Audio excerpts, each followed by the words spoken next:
Lecture commerce +1 accountancy की class में आपका स्वागत है। चैप्टर चल रहा है बैंक रिकंसिलिएशन स्टेटमेंट।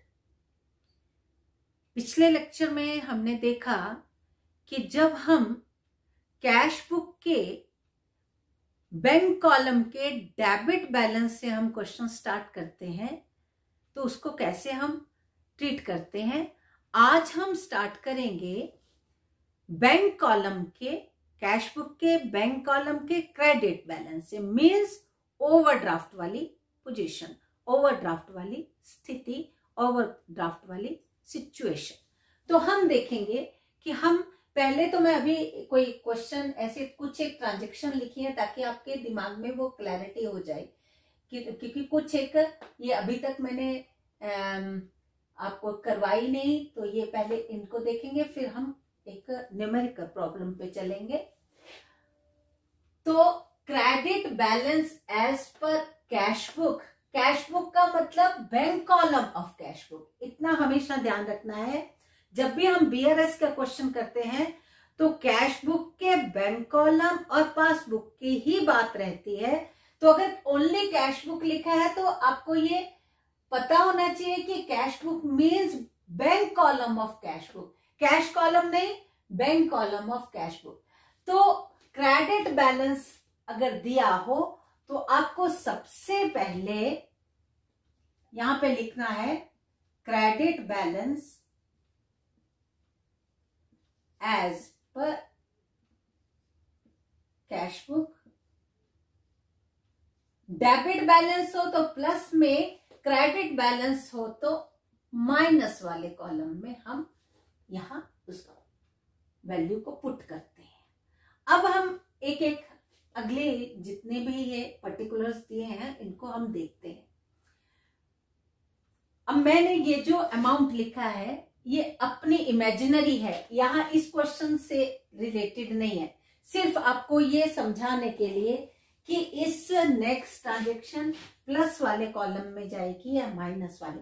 मैंने ऐसे ओपनिंग बैलेंस ऐसे ही लिख लिया, ओपनिंग बैलेंस वो भी डेबिट बैलेंस लिखा, ये हमने इस वैल्यू को लिख दिया यहाँ पे। बाकी वैल्यूज हमने कहाँ लिखनी है, इसके लिए मैंने ये इमेजिनरी एक फिगर लिखी है। डेबिट बैलेंस लिखा है कैश बुक का और क्रेडिट बैलेंस पासबुक का। ये डेबिट बैलेंस होता है, ये क्रेडिट बैलेंस होता है, ये बैलेंस का है, ये डिपॉजिट का होता है, ये विड्रॉल का होता है, ये डिपॉजिट मीन्स रिसिप्ट का होता है, ये विड्रॉल वाला ये पेमेंट वाली साइड होती है। तो यहाँ एक लिखा है payment side of cash book under casted by 1000, 1000 वहां पे पेमेंट साइड में कम लिखा गया। फॉर एग्जाम्पल एक पेमेंट थी मान लो 2000 की पेमेंट थी, तो हमारे पास बैलेंस यहां पे 3000 रह गया। लेकिन कैश बुक में payment side of cash book under casted by कम लिखी गई, 1000 रुपए से कम लिखी गई, तो मतलब 2000 में से यहाँ 1000 ही लिखा गया, 1000 कम लिखा गया, मतलब 2000 आना था लेकिन 1000। तो यहाँ कैश बुक का बैलेंस कितना बताता है, ये बोलता है 4000, यहाँ बैलेंस बताता है 3000। हमने कैश बुक से पासबुक की ओर जाना है, तो आपको पता है कि कैश बुक में अगर ज्यादा है पासबुक में कम है तो हमें उतना अमाउंट माइनस करना पड़ेगा। तो यहां हम लिखेंगे payment side of cash book under casted bye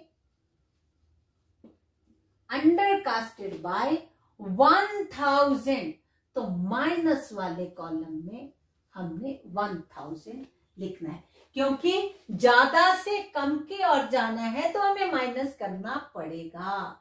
तो ये वाली clear, payment side of cash book under casted by 1000, 1000 रुपया कम लिखा गया, लिखना था 2000, लिखा गया 1000, तो कैश बुक ज्यादा बता रही है, पासबुक कम बता रही है, तो कैश बुक से स्टार्ट करके पासबुक की ओर जब जाना है तो उसको हमें माइनस करना पड़ेगा। नेक्स्ट है customer has deposited ₹1,500 directly into bank not recorded in cash book. एक कस्टमर है जिसने हमारे खाते में 1,500 जमा करवा दिए, डायरेक्टली गया और खाते में जमा करवा दिए, but not recorded in cash book, लेकिन कैश बुक में नहीं लिखा गया। वो बैंक में गया और मेरे खाते में 1,500 जमा करवा दिया, तो पासबुक बता रही है 6,500 मेरे अकाउंट में है, but not recorded in cash book. यहां भी आने थे 1,500 but not recorded in cash book. तो कैश बुक बता रही है 5,000, पासबुक बता रही है 6,500। कम से कैश बुक से पासबुक की ओर जाना है, यहाँ कम है, पासबुक ज्यादा है, तो हमें क्या करना पड़ेगा, ऐड करना पड़ेगा। तो यहाँ पे लिखेंगे customer directly deposited into bank. तो क्या करना पड़ना है, प्लस करना पड़ना है। तो ये 1,500 मैंने प्लस के कॉलम में लिख दिए। इंटरेस्ट ऑन सिक्योरिटी, सिक्योरिटी मतलब हमने कहीं इन्वेस्ट किया है, इन्वेस्टमेंट ही है ये नया वर्ड इसलिए मैंने ये ऐसे बताया। Interest on security collected by bank, bank ने हमारी सिक्योरिटी, हमने कहीं पे इन्वेस्ट किया था उस पे हमें इंटरेस्ट मिला, हमने वो बैंक ने डायरेक्टली हमारे खाते में, कलेक्टेड बाय बैंक, बैंक ने हमारे खाते में 900 डाल दिए, लेकिन हमें कैश बुक में हमें पता नहीं कि बैंक ने वो इंटरेस्ट कलेक्ट करके हमारे खाते में डिपॉजिट भी करवा दिया। यहां भी होना चाहिए था रिसिप्ट, हमें मिलना है 900, लेकिन हमें नहीं पता कि बैंक ने वो हमारे खाते में डाल दिया है। तो बैंक का हमारा कितना बता रहा है 5,900, कैश बुक कितना बता रही है 5,000। तो 5,000 cash book 5,000, passbook 5,900। Cash book से स्टार्ट हुआ है क्वेश्चन, पासबुक की ओर जाना है तो कम से ज्यादा की ओर जाना है, तो ऐड करना पड़ेगा interest on security collected by bank. तो 900 ये ऐड करना पड़ेगा, और interest on investment collected by bank ₹3,000 but not recorded in cash book. Same चीज, but not recorded in cash book. अगर ऐसा दिया हो चाहे इसमें नहीं दिया था, एक ही चीज है, बैंक ने इकट्ठा किया, इंटरेस्ट वो लिया और मेरे खाते में डाले, but not recorded in cash book. इस पिछले वाले में भी but not recorded in cash book, वहां पे लिखा नहीं था, इसमें लिखा है, तो कंफ्यूज नहीं होना, करके देखना। यहां पे इंटरेस्ट ऑन इन्वेस्टमेंट कितना 3,000 बैंक ने कलेक्ट किया, मेरे खाते में डाल दिया, 8,000 हो गया, but not recorded in cash book. Cash book में डला ही नहीं, 5,000 8,000, cash book 5,000, passbook 8,000, cash book से पासबुक की ओर जाना है तो ऐड करना पड़ेगा interest on investment not recorded, sorry, investment collected bye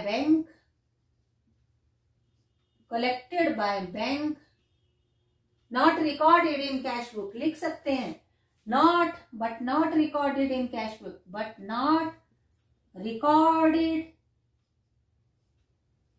in cash book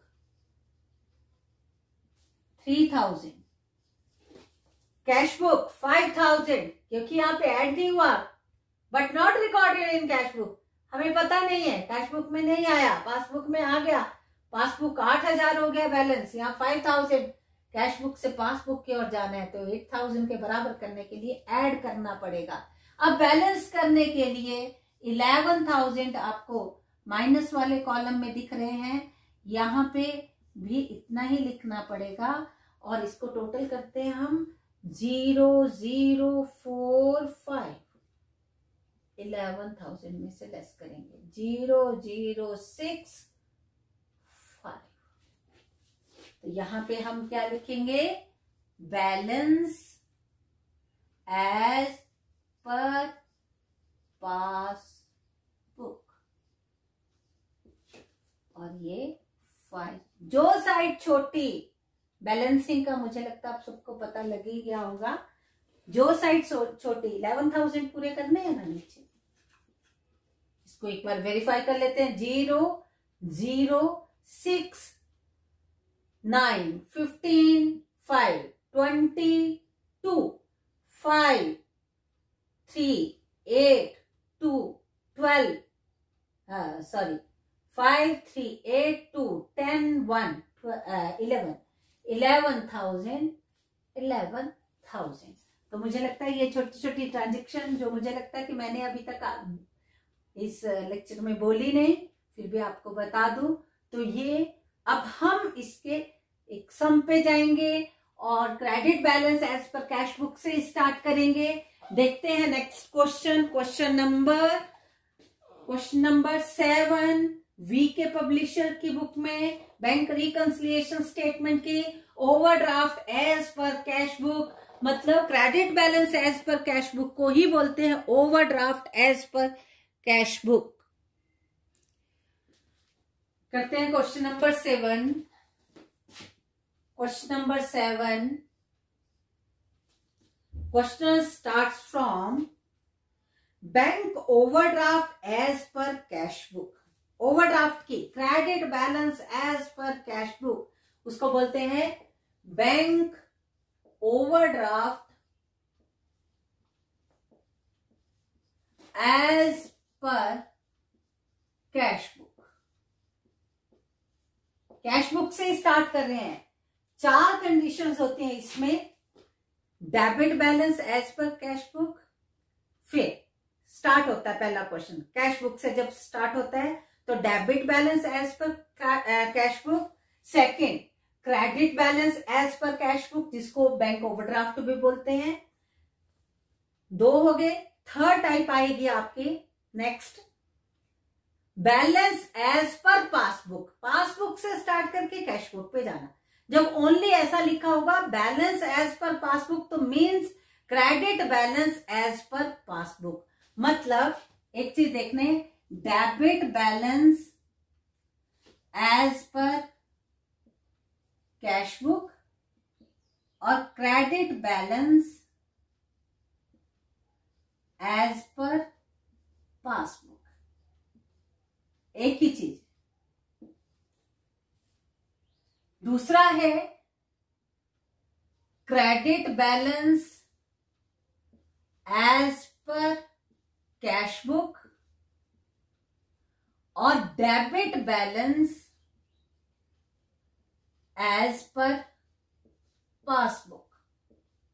ये 4 कंडीशंस में हमने पहला ये कर लिया है और अब हम यहां पे जा रहे हैं कैश बुक से स्टार्ट होने वाला कैश बुक।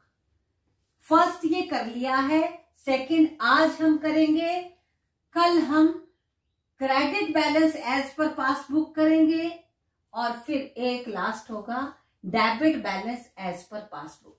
तो पहला हमने कर लिया है, आज हम ये वाला करेंगे credit balance as per cash book. और credit balance as per cash book जो भी आपका दिया होता है या जिसको bank overdraft as per cash book दिया होता है वो 10,500 और वो आपको पता है कि वो माइनस कॉलम में ही जाता है।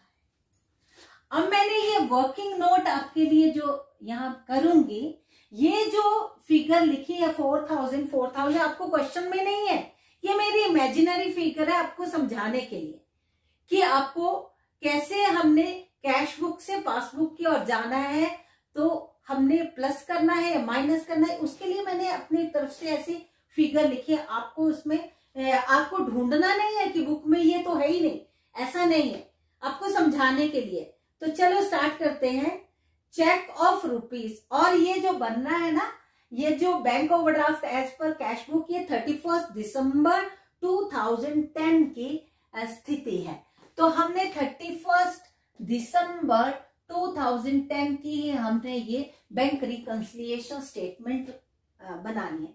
एक चीज और बताती हूं, जब हम कोई चेक इश्यू करते हैं या चेक रिसीव करते हैं, तो वो जो इश्यू किया हमने, मान लो इस डेट तक का बनाना है, इश्यू हमने इससे पहले कर दिया, लेकिन जिस बंदे को हमने चेक दिया था वो उसने उसके बाद जाके इनकैश करवाया, तो हम वहां पे क्या बनेगी, check issued but not presented for payment. For not presented मतलब 31 दिसंबर तक प्रेजेंट नहीं हुआ, नेक्स्ट मंथ में हुआ तो नेक्स्ट मंथ में, लेकिन हमने जो बनानी है 31 दिसंबर, लेकिन 31 दिसंबर तक वो प्रेजेंट नहीं हुआ।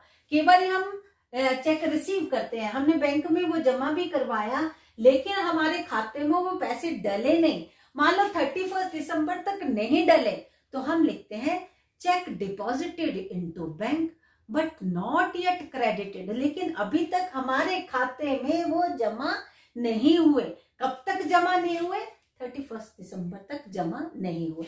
तो यहां भी यही वाली चीज आएगी, देखो, cheque of ₹1200 issued before 31 December 2010। हमने किसी को 1200 का एक चेक इश्यू किया, but presented for payment after that date, लेकिन वो प्रेजेंट कब हुआ, इस डेट के बाद। तो हम नरेशन यहाँ पे पर्टिकुलर में क्या लिखेंगे, चेक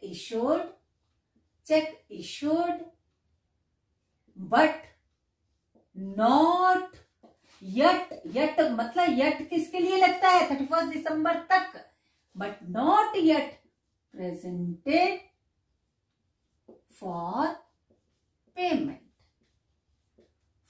सॉरी ये वाली इसकी है, मैं इसके नीचे यहाँ पे लिखूंगी, यहाँ पे लिखूंगी, इसके सीध में लिखूंगी, या मैं इसको थोड़ा सा ऊपर कर देती हूँ। ये माइनस वाला है 10,500,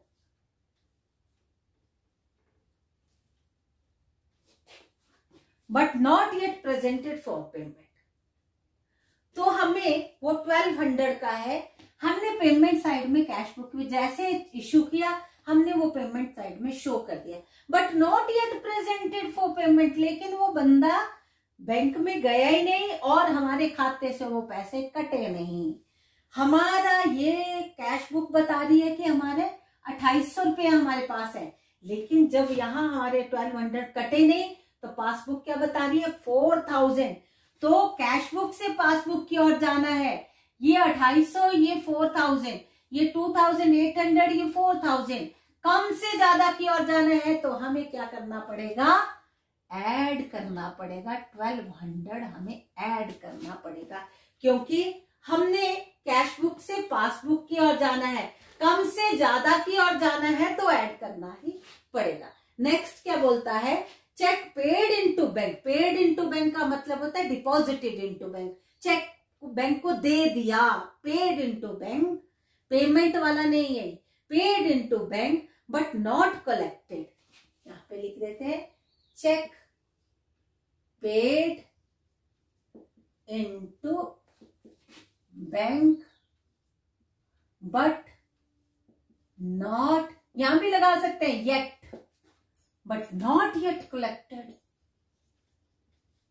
बट नॉट येट कलेक्टेड। यहां पे हम करके देखते हैं, paid into bank but not yet collected. हमने बैंक में, और वो चेक है कितने का, 2600 का, पेड इनटू बैंक, कलेक्शन के लिए हमारे खाते में जमा होना है, ये cheque paid into bank, bank को दिया बट नॉट येट कलेक्टेड। तो बैंक को दिया मतलब हमारे खाते में जमा होने के लिए दिया, 2600 का चेक दिया, हमारे खाते में जमा होना है, ये क्रेडिट वाले इसमें जमा होता है, यहाँ विड्रॉ होता है, बट नॉट येट कलेक्टेड। यहां बैलेंस कितना बता रहा है, 6600, यहां बता रहा है ओनली 4000, ज्यादा से कम की ओर जाना है तो माइनस वाले कॉलम में अमाउंट ये वाला नहीं लिखना है जो वो ट्रांजैक्शन है 2600। अमाउंट ये वाला नहीं लिखते हैं बैलेंस निकाल के, लेकिन जो ट्रांजैक्शन है वो 2600। Cheque paid into bank, bank में तो बैंक कॉलम में हमने ऐड कर दिया, पासबुक में ऐड, वो कलेक्ट ही नहीं हुआ, तो यहाँ हमारी कैश बुक बता रही है 6600 है, वहां तो 4000 है, तो हमें क्या करना पड़ेगा, माइनस करना पड़ेगा। Next, fourth one, interest on overdraft amounting to ₹500 did not appeared in cash book. बहुत सुंदर। इंटरेस्ट ऑन ओवरड्राफ्ट, ओवरड्राफ्ट हमारे लोन्स होते हैं एक तरह के, और उस पे 500 रुपये इंटरेस्ट लगा मतलब 500 रुपीज कट गए, बैंक ने काट लिए, हमारे पास 3500 है, but not recorded in cash book. जब कटे तो payment, but not recorded in cash book, cash book में तो वो कटा ही नहीं। कैश बुक बता रही है 4000, ये बता रही है 3500, ज्यादा से कम की ओर जाएंगे। Interest on overdraft not recorded in cash book, not recorded in cash book, cash book में नहीं रिकॉर्ड हुए वो, तो ये ज्यादा है ये कम है, ज्यादा से कम की ओर जाना है, कैश बुक से स्टार्ट हुआ है, पासबुक की ओर जाना है, तो -500 माइनस में हम जाएंगे। और नेक्स्ट है ₹3000 being interest on investment collected by bank and credited in passbook were not recorded in cash book. Same पिछले क्वेश्चन में भी हमने किया, interest on investment 3000, interest on investment 3000 collected by bank, bank ने हमारे जो हमने इन्वेस्ट किया था उस पे जो इंटरेस्ट हमें मिलना था बैंक ने कलेक्ट करके हमारे खाते में डाल दिया, हमारे खाते में डाल दिया, हमारा खाता बता रहा है 7000, यहाँ बता रहा है but not recorded in cash book. Passbook में तो लिखा but recorded in passbook but not recorded in cash book, तो cash book 7000, 4000, passbook 7000। Interest on investment collected by bank,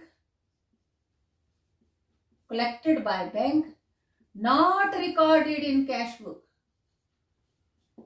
not recorded in cash book, लेकिन वो cash book में तो add ही नहीं हुए, तो 4000 से 7000 की ओर जाना है, तो 3000 हम ऐड करेंगे तब बराबरी होगी। और ये बहुत अच्छा था, interest on investment collected by bank, bank ने कलेक्ट किया, recorded in cash book, recorded in passbook but not recorded in cash book. ये हमें मिलने हैं तो क्रेडिट होने हैं, तो या रिसिप्ट साइड तो या डेबिट साइड में, रिसिप्ट साइड में, but not recorded in cash book, तो या 4000 वहां 7000, तो बराबरी करने के लिए 3000 add. 400 in respect of dishonored bills receivable were entered in the passbook but not in the cash book। Cash book में जैसे बिल रिसीवेबल आया तो हम 400 हमने ये सोच के कि आ गए, लेकिन यहां पे आते तो वो यहां पर वो जब इसके जिससे पेमेंट आनी थी वो बिल्स रिसीवेबल, जिसके लिए वो बिल्स पेबल था, जिसके खाते से वो पैसे कटने थे, लेकिन उसके खाते में वो 400 थे ही नहीं, तो वो बिल डिसऑनर हो गया, वो बिल डिसऑनर हो गया। तो यहां तो उस पासबुक में बता रहा है कि बिल डिसऑनर हो गया, तो मतलब उसके खाते से कट के हमारे खाते में पैसे डले ही नहीं, तो यहाँ पे but not recorded in cash book, cash book में नहीं बताया कि वो बिल डिसऑनर हो गया, तो कैश बुक शो कर रही है 4400, पासबुक बता रही है कि वो तो बिल के पैसे आए नहीं क्योंकि वो डिसऑनर हो गया, तो वो तो बता रही है कि 4000 ही है। तो यहाँ क्या होगा, यहाँ 4400 या 4000, तो यहाँ क्या होगा, किस में जाएगा, बिल डिसऑनर्ड। तो ये ज्यादा से माइनस कम किया, तो ये 400 माइनस वाले कॉलम में जाएंगे। अब ये लास्ट वो ट्रांजेक्शन थी, अब हम इसको बैलेंस करेंगे। 0 0 10 10 24 1 14,000 और इधर 4,200, 14,000 minus 4,200, 9,800 balance as per passbook. ये बैलेंस आया एज पर पासबुक। तो ये क्वेश्चन था हमारा किस चीज का, बैंक रिकंसिलिएशन स्टेटमेंट। जब हम bank overdraft as per cash book, मतलब credit balance as per cash book से क्वेश्चन हम स्टार्ट करते हैं तब।